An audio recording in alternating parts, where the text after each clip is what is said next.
like I said, I wore it as a badge originally. Like I was kind of like, look, man, I'm already doing. Like all my friends are still going to school. They're putting in all this time, and it seemed like I had leapfrogged almost over them because I was working. You know, I was making a film.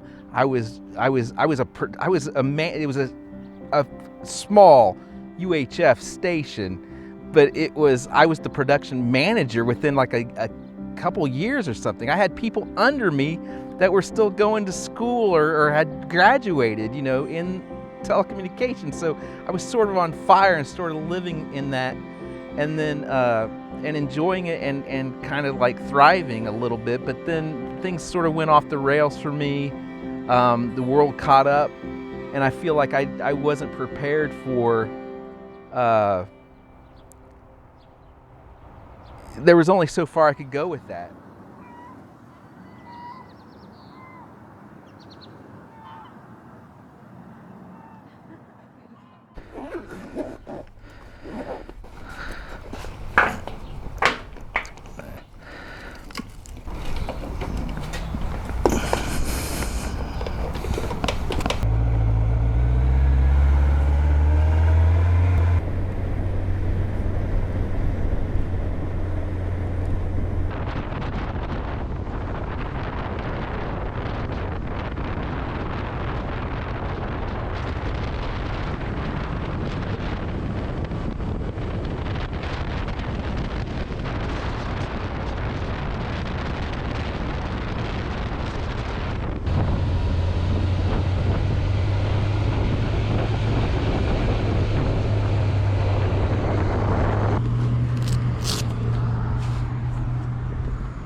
Hello.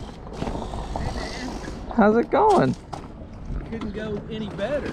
Dude, this is amazing. It is amazing. You can smell the ocean. Good to see you. Good to see you too. Oh, you look good.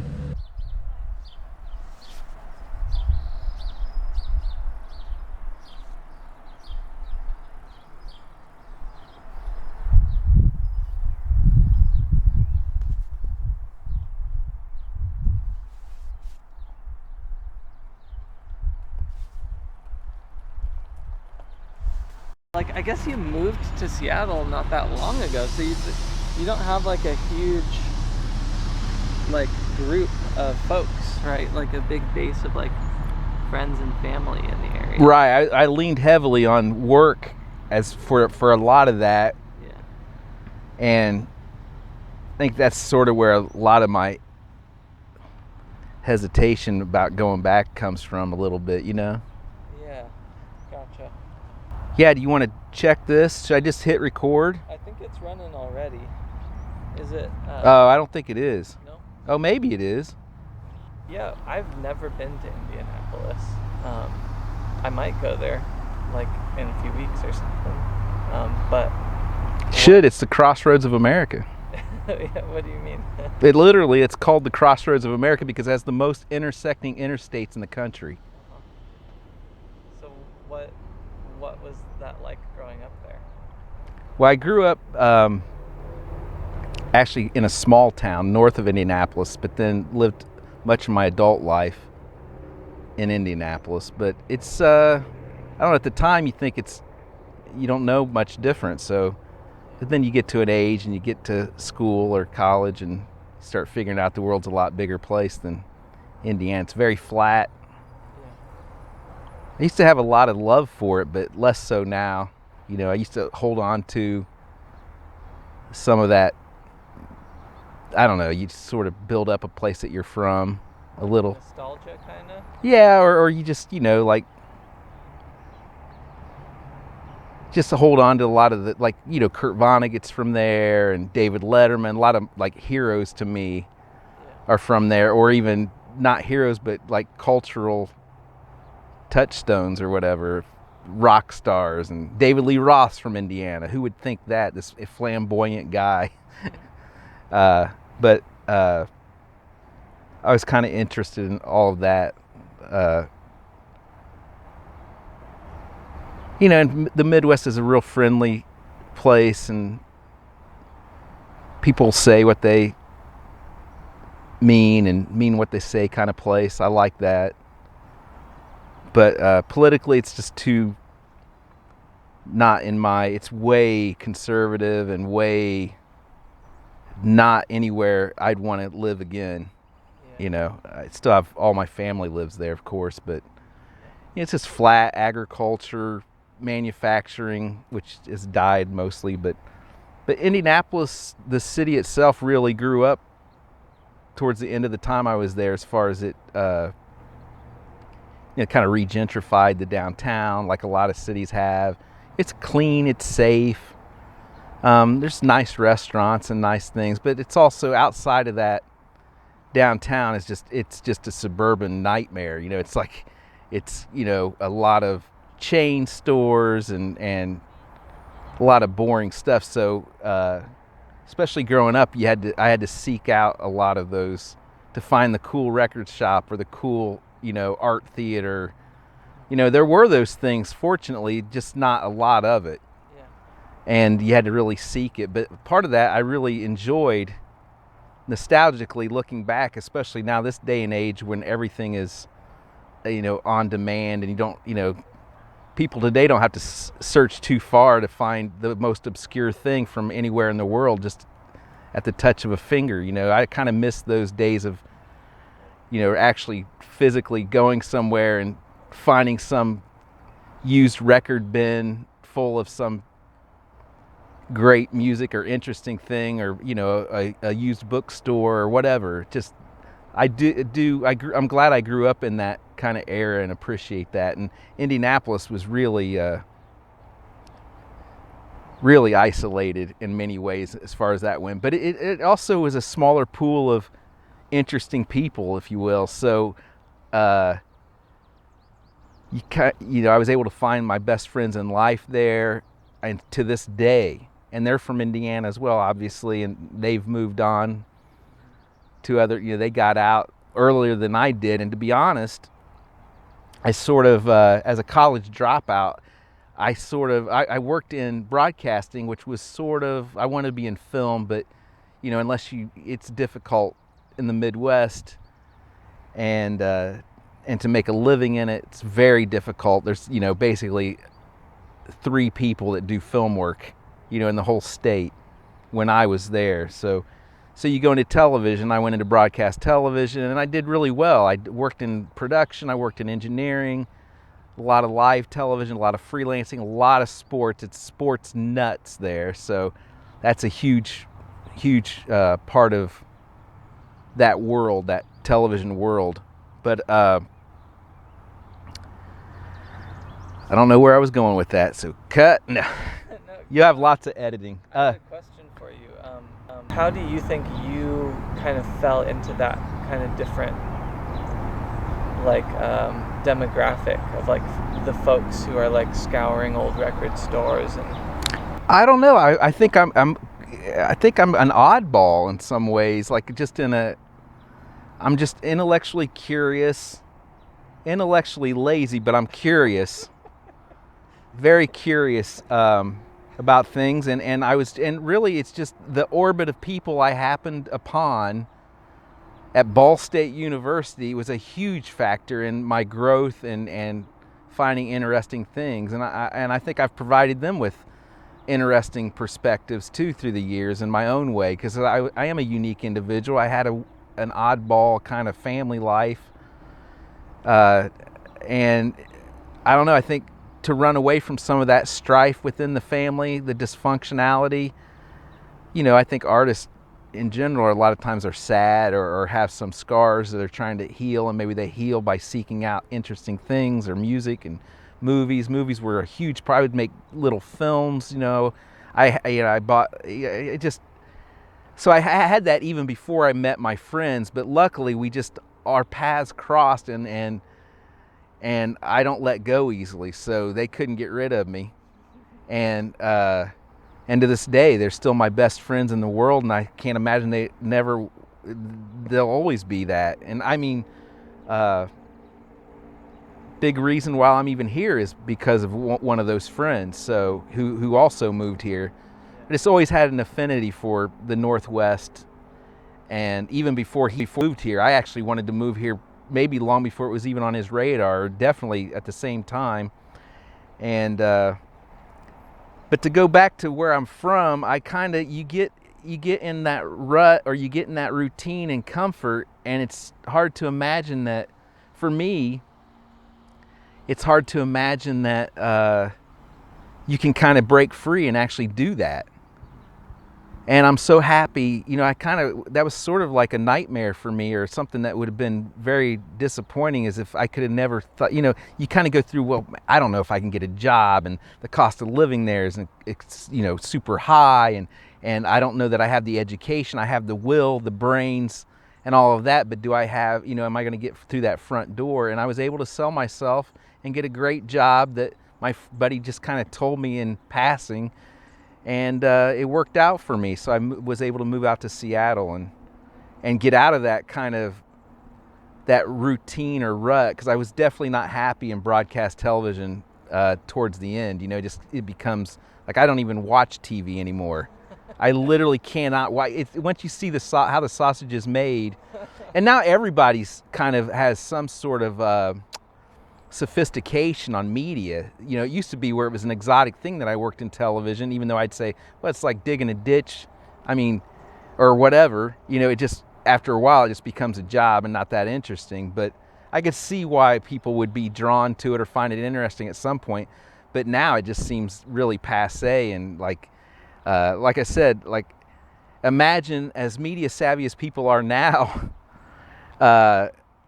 for me, it's even more amplified. Like, it used to be like off-putting to me, but now I can almost get nauseous when I hear a television commercial, or just the way TV personalities are, coming at me or whatever. So I really don't even watch television now, but it provided an income, and it was sort of in the realm of what I like to do creatively, and, to some extent still earn a living. How long were you doing that for? Decades. Yeah, so it was like, you said you dropped out of college. I actually was going to school because Ball State University, which is where David Letterman went, he actually put a lot of money towards the telecommunications program there, but I didn't even make it to that point, because I ended up getting a job at a very local little station, and I was like, well, wait, I'm already just because I went in and sold myself, I actually made these little commercials with a video camera, because I said, I can do better than that commercial. And they said, wow, you can. And it's nothing, like, it's not award-winning stuff, but it was like this young guy, I was like 20, and I just didn't go back to school, which I regret. It's not something I recommend to people. I used to carry it like a badge of honor, but no, I don't at all. As a mature person, I look back and regret that kind of growth that happens. It's not just about the learning per se, book learning. It's about that growth and maturity that I missed out on, and so much needed. And which is interesting, because now I'm going back to that. So I'm all about, I'm doing like talk therapy now, and I'm doing meditation and living my life in a way that trying just self-betterment, self-care, just trying to be a better human. It's interesting to hear you talk about college that way, because like as someone who spent like 4.5 years in college, I think I left feeling like it was very like removed from the real world, and like I wasn't gonna learn like the maturity and like actual life skills there. I felt like I was very like cloistered, and like I studied philosophy, so like I just talked to people about this very abstract subject all day, every day, you know? Yeah. I just feel like I guess I shouldn't. I don't. I think I don't want to sound too cliched or like corny, but I do feel like there. Like I said, I wore it as a badge originally. Like I was kind of like, look, man, I'm already doing. Like all my friends are still going to school. They're putting in all this time, and it seemed like I had leapfrogged almost over them because I was working. I was making a film. I was a man. It was a small UHF station, but I was the production manager within like a couple years or something. I had people under me that were still going to school or had graduated, in telecommunications. So I was sort of on fire and sort of living in that, and then and enjoying it and kind of like thriving a little bit. But then things sort of went off the rails for me. The world caught up, and I feel like I wasn't prepared for. There was only so far I could go with that, I guess is what I'm saying. And it kind of came, and if you don't persevere through that, and maybe I didn't then, or I did eventually, I guess, because I'm here, but just that I see value in both methods for sure.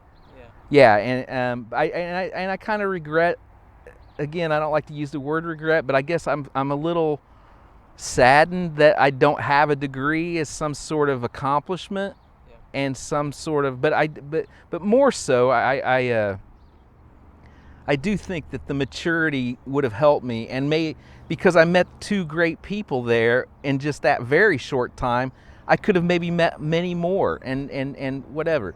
Obviously you can't go back and redo it, but I'm trying to, I just, like I said, I wore it like as a badge almost, and was way too cocky about it, or too flippant and dismissive of a degree or that kind of thing, because, and again, that's my own shortcoming by not seeing the value in it at the time. But as you get older, you get wiser, and it's all coming together. But yeah, so I just so at 48, I was able to get that job and move out to Seattle, which I'd always wanted to live in the Northwest. I mean, technically I want to be Canadian, but That was the closest you could get to Canadian. that's as close as I could get. Like, I prefer the CBC over NPR. I just like Canadian. I like laid back. All of my favorite comedians are Canadian. I love Canada. I like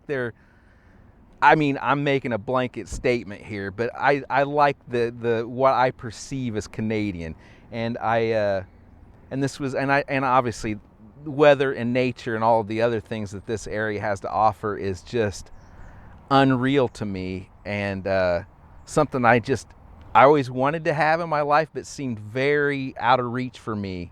But I'm one of those people, if I do set a goal, I'll get there, Yeah. I mean, had you visited Seattle before you moved out? yeah, I had a few times, and both times I actually it was a trip that I would fly here, and then I would go up to Vancouver Island, to Fino in particular, and Vancouver the city on the mainland. But BC holds a dear place in my heart.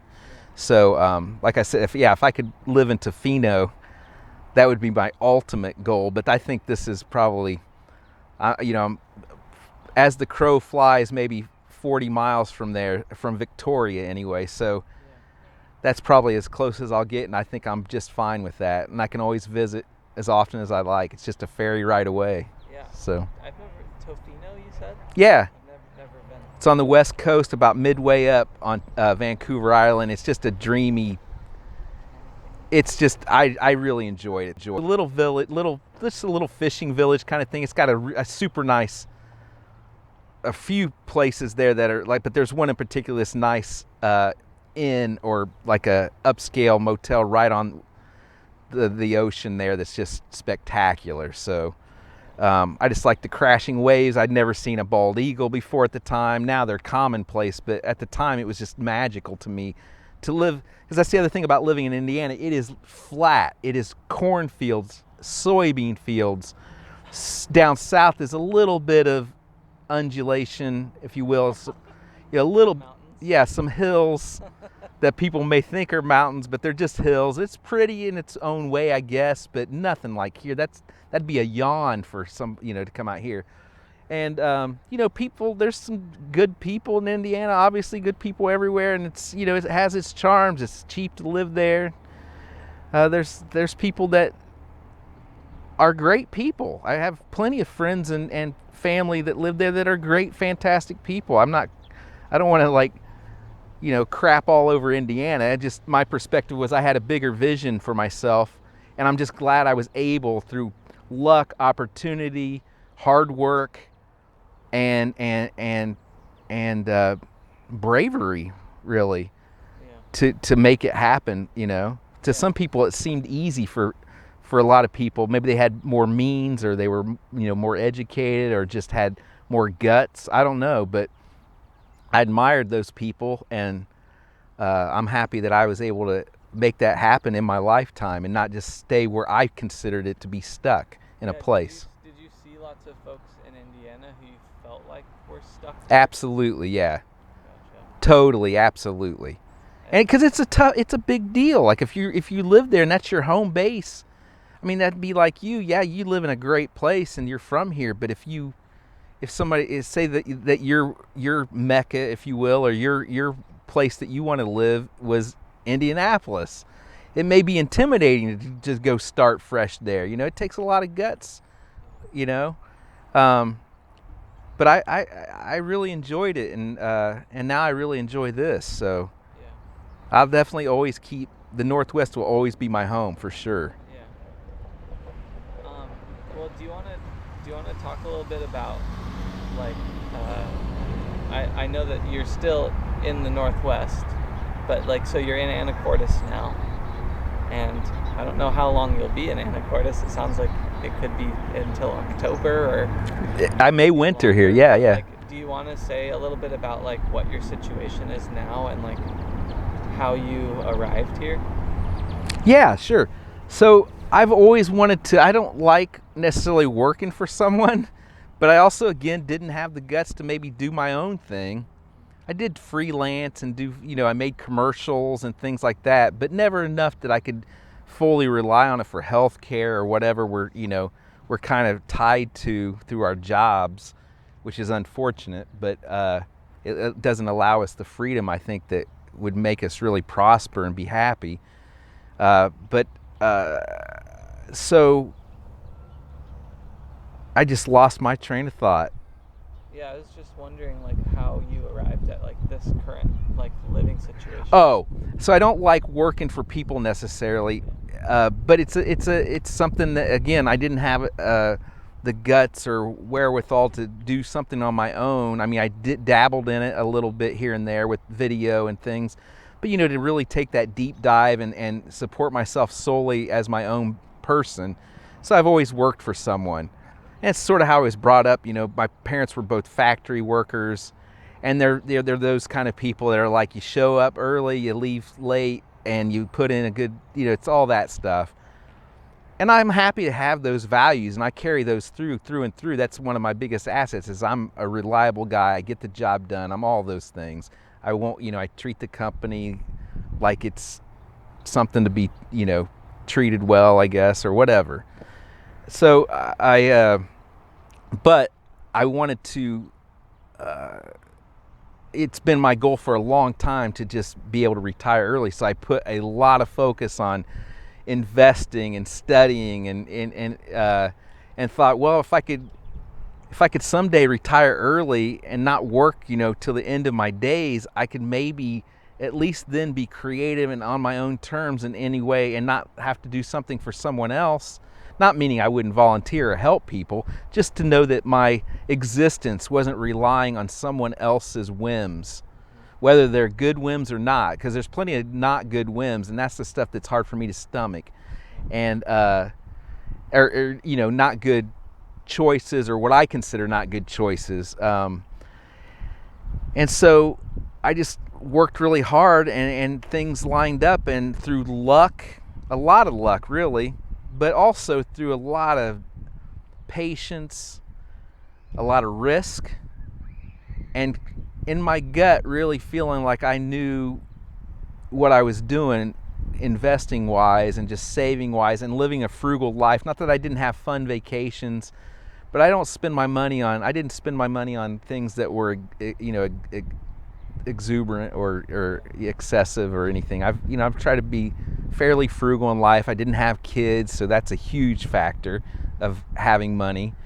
And I just got to a point where I don't have, to go back to the whole college thing, I don't have that massive debt overhanging me, which is a serious concern. So I had a lot going for me as far as that goes, and then it all worked out that I was able to then retire at 51 at the time, which is just a few months ago. So I was able to retire, and I buy my own health insurance, but I have the means to do what I want now. I mean, within reason. I'm not like, I'm not Bill Gates, but I'm okay. And I can always get, I'm a capable person. If I had to get a job or something, I feel like I have assets and skills that would be appreciated, I'm sure. But I think I'll be all right for the rest of my days. I got enough, as Charlie Rich says, I just need enough to get to over the line or to the end, so. And COVID really hyper focused, acutely focused the situation, and I essentially got out as soon as I possibly could without, putting my workplace in a bind, because, I'm still dedicated to people, and people that have given me, a shot, I don't want to let down. So, but there were a lot of mental issues through COVID, and I was isolated. I live alone. I don't have children. I rely on coworkers and friends, which are a lot of the same people, and they had their own isolation and their own families to deal with, and I kind of just was sitting alone, and it just really put things into focus for me that I needed to get out and do my thing and get out in the open and live this life where I just, again, people have called it my dream. The retirement part was my dream, if you will, I guess, dream or a goal, so I could pursue dreams perhaps without being inhibited by a work shift and other factors. But it's not that's not really that part is the dream, but the dream, the thing that's not the dream is I didn't dream that I was going to buy an Airstream, which is what I did, and park it. Again, I'm not doing an Airstream, and I also want to clarify, I call it the slow mad life, meaning I only want to pop to 1-2 places a year. It's not about me seeing a bunch of different places, but I do like the autonomy of being able to if I want. And even seeing a couple places a year is plenty for me. And I just, and it allows me to stay in a place where the weather feels good to me, which up here it feels good to me 8 months a year. So, and maybe I'll seek warmer temps in the wintertime and longer days, but that's not even necessarily the case, but it may be. I just like the idea of the autonomy of it and the simplicity of it, because I'm a very simple person as far as I'm not big on things as much as I am on experiences. And it just allows me to have a home base for me to explore those experiences. I can still go on a road trip in my car and leave my trailer here. And that's what I do. That's what I've already done. I just completed a week-long trip down to Big Sur along the Pacific Coast Highway, which was amazing. And so that part came more in the COVID era, the actual details of getting an Airstream. The retirement, I wanted to retire when I was 35, and then 40, and then 45. I just made those little goals, you know, and then 50, and then at 51 I was able to do it. Because I just think one of the saddest things in life is, you know, I come from a family who they would work the extra couple years to eke out another, you know, $100 Social Security or whatever, and then maybe not make it. Fortunately, both my folks did make it to retirement, but they're the kind of people that did do that. And I just think one of the saddest things ever is for someone to not make it to their golden years, you know, in the way they wanted. Now, you could work till you die and maybe be happy. Maybe a lot of people want that. That wasn't what I wanted. That's not what I wanted at all. I mean, like I said, I'll volunteer or do other work things if I want, but I think my creative life, my creative heart now, I can approach without stress, deadlines, need to make a paycheck, etc. So that's some of the most I am fulfilled by that prospect, and so happy. I am lucky and fortunate enough to have made it to that. You know, I had two questions came up just now as you were talking. I was wondering, you know, you talked about how the isolation was really hard, and I know that has got to be true. And it's really interesting because I think you are, in a way, even, it seems from an outside perspective, even more isolated, right? So like, what do you think you get from being out here in the Airstream that makes that isolation more fulfilling, or maybe it's not even, maybe it's harder? I'm just curious about that. Well, I'm still in the early stages of this, but a couple things I've realized. One, I was living in Seattle, which is a very strident city, and it's known to be a cold-shouldered city. It's the, what do you call it, the Seattle Freeze or something? And at first I was like, oh, this Indiana boy can break right through that. He can do it, and I did. But when isolation hit, and those, you know, our work events, like after-hour events, all shut down, and people were closed up, and then you would try to have happy hours via Zoom or via virtually, if you will, and that just does not ring true. And at some point, it almost felt unhealthy, almost, you know, just this electronic thing of communication, and it dealt a death blow to my long-distance relationship with my long-term girlfriend. Just because the few times a year, several times a year, we were able to get together, all of a sudden that vanished, and that's just that's a lot of pressure. So this new lifestyle, actually, I'm not isolated at all. It's quite the opposite. In fact, I have new neighbors almost every day, and I talk to new neighbors almost every day. In fact, I had like an hour-long conversation with a gentleman named Giovanni who was parked right here just several hours ago. And we talked about all kinds of things. An interesting soul who comes from a different part of the country that I get to converse with. Happens all the time. I'm a friendly, outgoing person. I walk, I bike constantly. I go get coffee constantly. I engage with people all the time. It's much, much different than being isolated in an apartment in a city where it felt like a prison. And but I don't feel isolated at all now, at all. And it's even more so now that I'm starting to get more into the community here. I'm going to start doing more volunteering, start going to events like farmers markets here, which I've already gone to. And it's amazing. You know, there's a symphony. They're going to have a fundraiser. I'm going to go to that. You know, there's just things to do. And like I said, I sit in, this is a walking trail right here that I'm in front of. That was important for me to be by this trail, because you'll remember in Seattle, I had what I called the stoop. And the first 3 years, I sat on that stoop and I made so many, friends or acquaintances, and just had so many great conversations. It was a huge part of my life, huge part of it. And COVID killed that, because I couldn't, in the heat of all of that, you wouldn't even go outside and just converse with anybody. It was like that kind of lockdown almost. So in fact, I turned my couch around inside to look out my window just so I could at least wave at people and that kind of thing. Because I like to converse. I like to wave at somebody and get a wave back. I like to nod my head and get a nod back. I like to say, hey, what kind of dog is that? How old is that dog? Or whatever. I love that kind of interactivity. And I have it all the time now. I'm going to wave to this couple right here. You gotta wave back. Totally. I love it. It's such a great... You don't always get a wave back in Seattle. Right? You almost don't get eye contact. Yeah. So it's a completely different thing, and it's a very strident. I'm a very liberal person, but it's a very strident and almost emasculating city in a way. Like, I'm trying to be on board with everybody.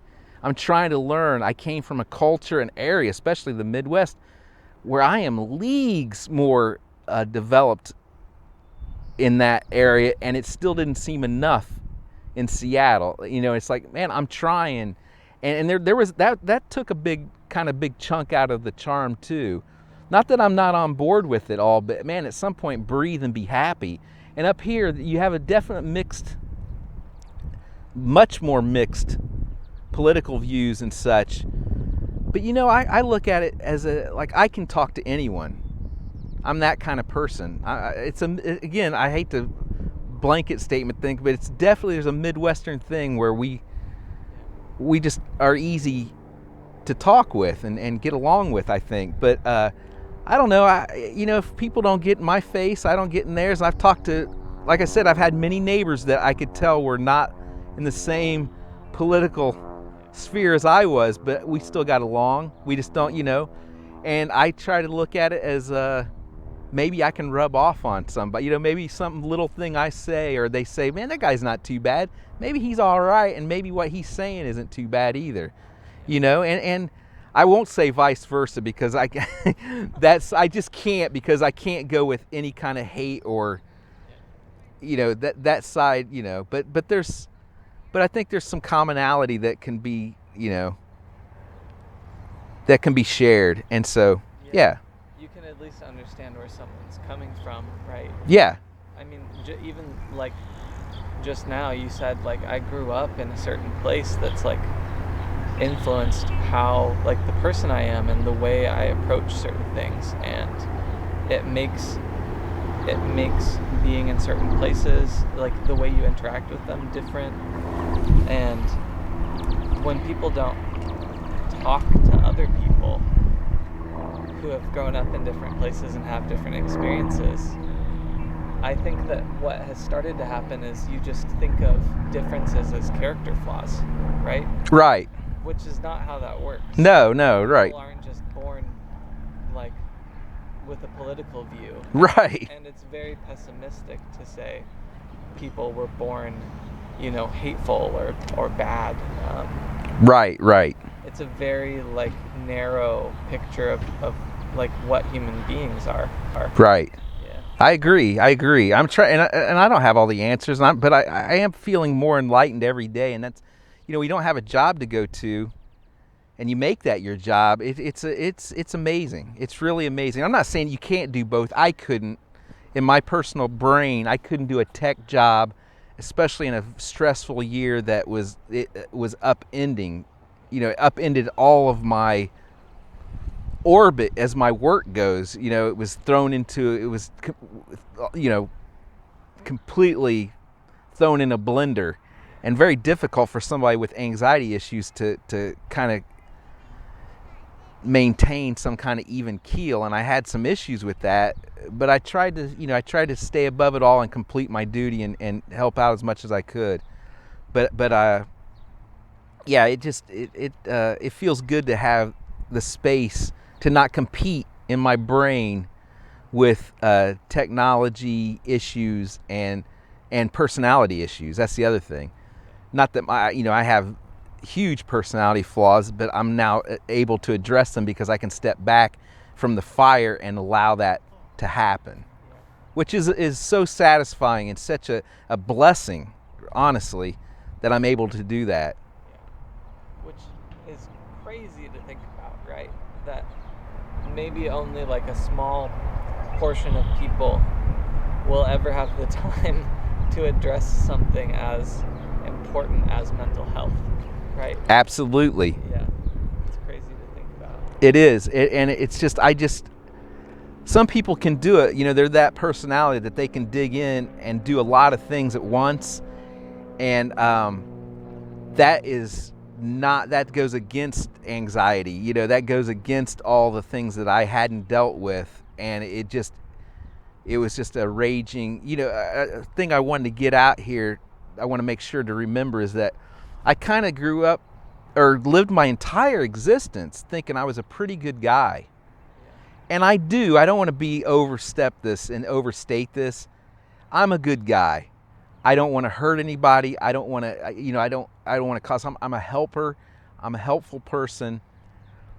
But I realize I'm kind of an asshole. Like, I mean, in a legitimate way. Like I when I actually sat and reflected, when I had time to sit and reflect.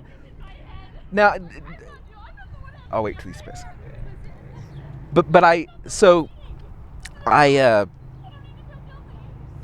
was able to reflect on who I really am without being, you know, like, so I have, from my dysfunctional background, again, this is just me coming up with this. I am in therapy, but I can sort of now see, which it seems so clear now to me, but in the kind of violent household I grew up in, and I love my parents, and they had their own issues that they grew up. You know, it's this never-ending thing. I don't want to let them off the hook entirely, but I also need to give grace, and that's another thing I'm learning about totally. I love my parents, but they were young and they were not right in what for each other or for whatever. But I had to grow up in that, and it was insane and intense. And I know now that a lot of these anxiety and anxiousness is caused because it was a defense mechanism for me. And so now, like in a workplace, I see, like, if I get challenged on something, I am like it was a joke, surly Saul at work. Like, I'm a kind, nice, funny guy, make people laugh, but maybe my first response to something would be like, what? Or, you know, or whatever. Like, it would come off, I wouldn't be over the top. Like, I mean, I've worked in television. You could be screamed at every word. I mean, insane. It's intense. I wouldn't be like that, but I might not be lovable and huggable all the time, but then I would always overcompensate because I would feel bad instantly and then overcompensate on the other side, which is just as taxing when you're like, I'm so sorry, and then you try to solve every problem, and so that's not a good pattern either. But what I mean about being what I learned though was that those snappy moments and that kind of was a defense mechanism to kind of keep my anxiety from getting the best of me. Now I'm learning things like breathing techniques and Socratic questioning and that type of thing. These are all new concepts to this Indiana boy. You know, I'm a smart guy, but I haven't read into this emotional intelligence. This is all new language for me, and I'm embracing it as I can and as I'm willing, or as it is appealing to me, or I think is effective for my personal case. But I do start seeing, like, for the first time after 50 years, I'm seeing these things that, like, holy crap, I was not a great guy. I mean, I'm a great guy overall. Again, I'm not Charles Manson or whatever. I'm a compassionate, sensitive person, overly sensitive.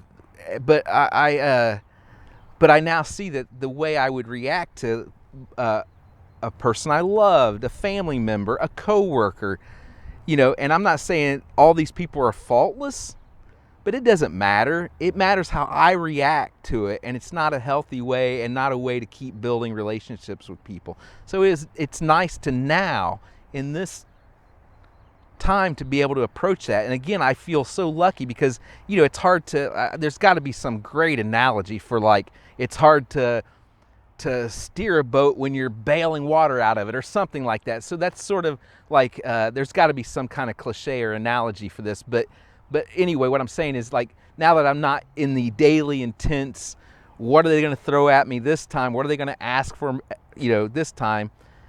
I can actually, I can't get better in that. At least it wasn't in my kind of time that I could deal with it, or I wasn't dealing with it. But now when you were in isolation for that whole year, you start thinking about things real heavily. And it got dark. I mean, it got dark as it can get. I'll just tell you that. Darker than I thought was possible for me, to be honest. Yeah. So I'm really glad to hear that. Like, you're really you're really good about like acknowledging that, like, how fortunate you are and how lucky you are, and how and also saying, I worked really hard for this, but like regardless of like all that and the fact that not everyone can be in the place that you are, I'm just so happy that you are in a place where you're able to move forward with like just like addressing the mental health stuff that you want to address, and getting away from a situation it sounds like it wasn't healthy. I'm just really glad that you're doing that and that you did that, and it's inspiring to me.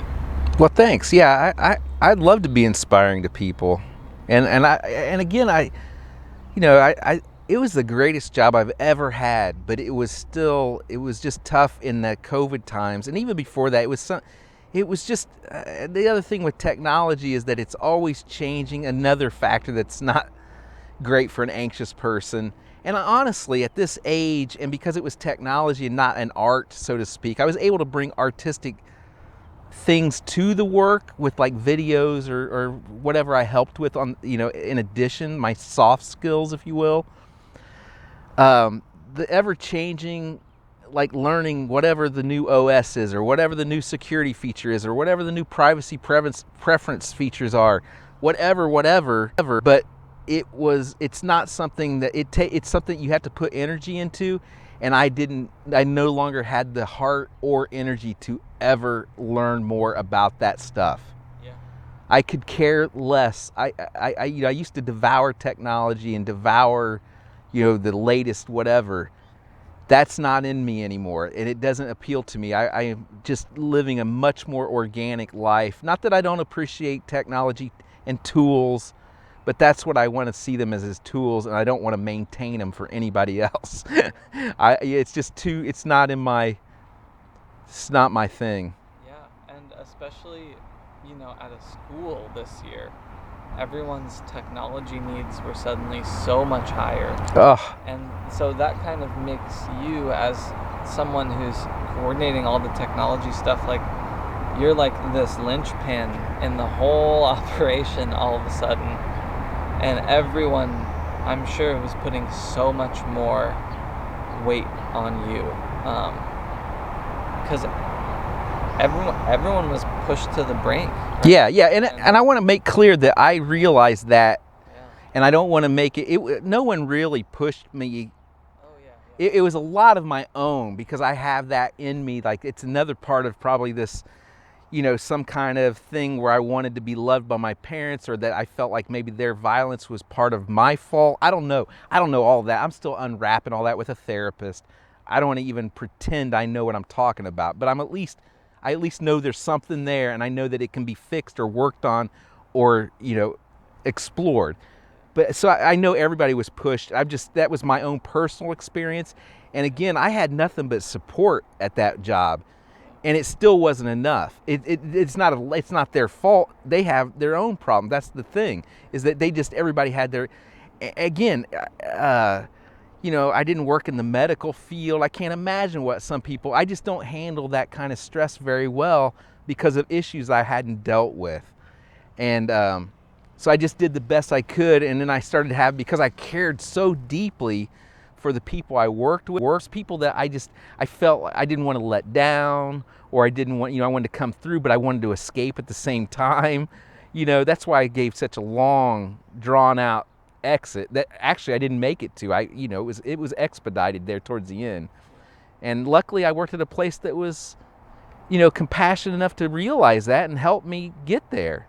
And I so appreciate that. So I don't want to come off as like, oh, this was, Yeah, woe is Saul, or he was working so much harder. That was not the case. But there was also a lot of emotional things happening that just happen as you'll read study after study. There's so much mental unwinding that needs to be done after this last year. Just the whole stringent, did I touch my nose? Did I wash my hands? There was a whole, I mean, we sort of have, a PTSD type situation here.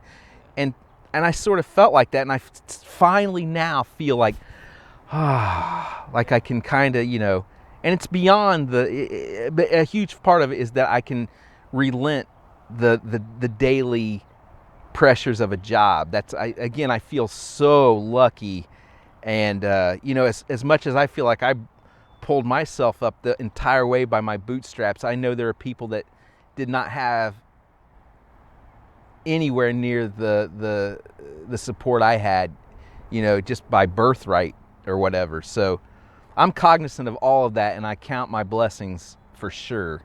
Yeah, when I was listening to you talk about, the difficulties of last year, I didn't hear you blaming anyone, or anything.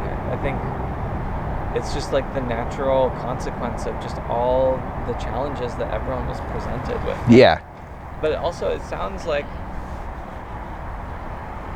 I don't want to put like a positive spin on this, if it's not there, but this is something, like your current situation, it sounds like it's not the specifics of it, like you said, but you've been wanting to retire since you were really young. Do you feel like are you glad that in a way that you kind of got nudged in this direction maybe sooner than you would have otherwise, or it's kind of a loaded question. Yeah, I don't know. I feel like it would have, it might not have happened, but I guess the only way I can really address is that as unfortunate as last year was for so many people, for everyone really, it happened that I also was able to, things just clicked to where I was able to make this happen in that same year. So that's the upshot, if you will, I guess. But I got to be honest that had I not been able to financially do it, I still think, I don't know how I would have done it. I don't know what I would have done. It would have been very tough for me to continue anyway. Still would have hit the eject button. I think I would have had to, almost, just because, again, and maybe I wouldn't, because I mean, you muscle through things and you have to live. But I got to a point where I just don't care about the job anymore. I mean, as far as, but I don't want to do a bad job, so it's it's painful. And it becomes I just don't want to put the time in to keep learning in that way. It doesn't mean I don't want to learn, but do I want to learn about a Mac OS? Do I want to learn about, honestly, some people love it. And there was a point in my life where I did love that or appreciate it or was interested. I don't have that interest at all. I want to learn about the fact that redwoods can talk with each other through their roots. And when one's thirsty, the other one will feed it. That's the kind of stuff I want to learn about. I just wanted to ask you one last thing, which is, I know that you've already gone through a big transition, so it's a weird question to ask maybe, but where do you hope to see yourself in the next year? Or do you think, we talked a little earlier and you said I might decide to just sell the Airstream, if I'm not vibing it, but yeah, what do you hope life looks like in the near future? Well, for me, I do like the idea, what I'm doing now, I'm digging it, I'm liking it, I'm enjoying it. I like that I'm able to live here in this beautiful area I love all of that. As in this one, in Skagit County alone, I've not scratched the surface of the wonders, the parks, the trails, just in this county. I could probably spend the next 10 years and still not finish everything in this county. And it's a huge state, it's a huge country, it's a huge world.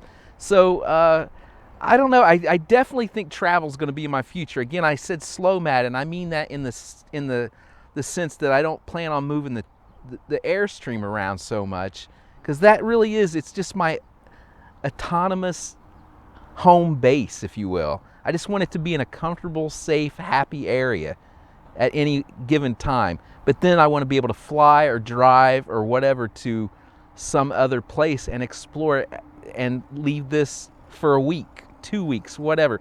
So travel is going to be a huge part, and I think that's going to happen in a pretty short order when things open up, especially Europe and Asia and those types of. I'm definitely into that.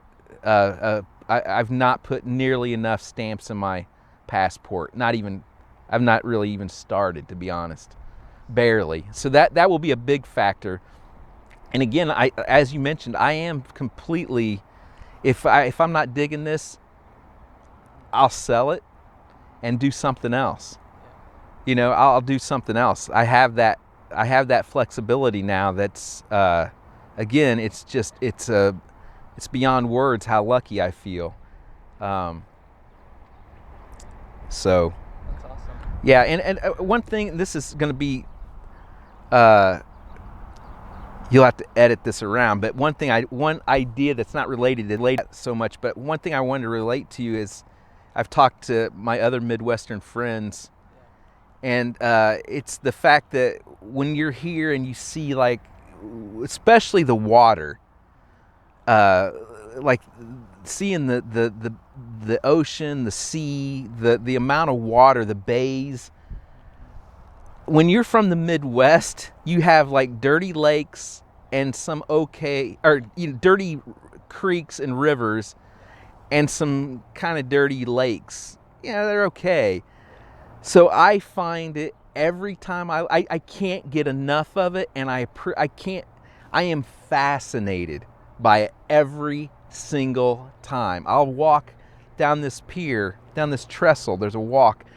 Every sunset I'll walk down, and then on my way back I see the sun in these orange hues and leads into purples and yellows that go into the water, come up over that ridge. I tear up. It's so beautiful, and I don't take it for granted at all. Every seal I see, every dolphin or orca or bunny or exotic bird, waterfowl, mind blown, love it. Don't take it for granted one bit, because in the Midwest, you got a lot of cows, sheep, pigs, a lot of cornfields. Look, it is what that is. I hate that phrase. Never use that phrase. It is what it is. It's, again, it's not, I'm not making that a disparaging remark. I'm saying it's amazing to me. And it's amazing to me that I'm living in a place, because I'm in an RV resort. Yeah. Everybody I'm around from all walks of life are happy because they're all on vacation. Yeah. And while I'm here for months at a time, they may only be here for the weekend. But they're happy, and then I get another happy person right after that. So it's I love this lifestyle. I really do. I really appreciate it. But again, being from the Midwest, and then to be able to come out here is just a dream to me. Like it's hard to explain, I think. Yeah. But it really is. This is a place that I vacationed to several times when I lived in Indiana, and now I can be here all the time. It's like when you're in those places, especially after a certain point, like when you get to your 30s or whatever, you're like, well, I think I'm probably stuck here because I got a decent job, and I got, you just don't think that, at least in my case, I thought it might not be possible after a certain point, and then hell if it didn't happen. Yeah, that's good to hear as someone in my 30s, because I do feel pretty locked in sometimes. Yeah, it's easy to do. Well, thanks so much, Saul. Sure, no problem. I appreciate I appreciate you thinking I'm interesting enough to be ask these questions. This is the most interesting possible thing to me, at least. I feel like making the kinds of like life decisions and like working through the kind of like mental stuff that you've been doing, like those are much harder and more interesting to me. So I agree. I don't think I always saw it that way or didn't understand it or even know about it, but I think I'm with you wholeheartedly. Well, thanks, Saul. Yeah, Awesome. yeah. Like, hopefully the audio cool. sounds okay. I had to stop myself from tearing up. I know I teared up a little bit, but I've been doing that a lot lately, but it's good.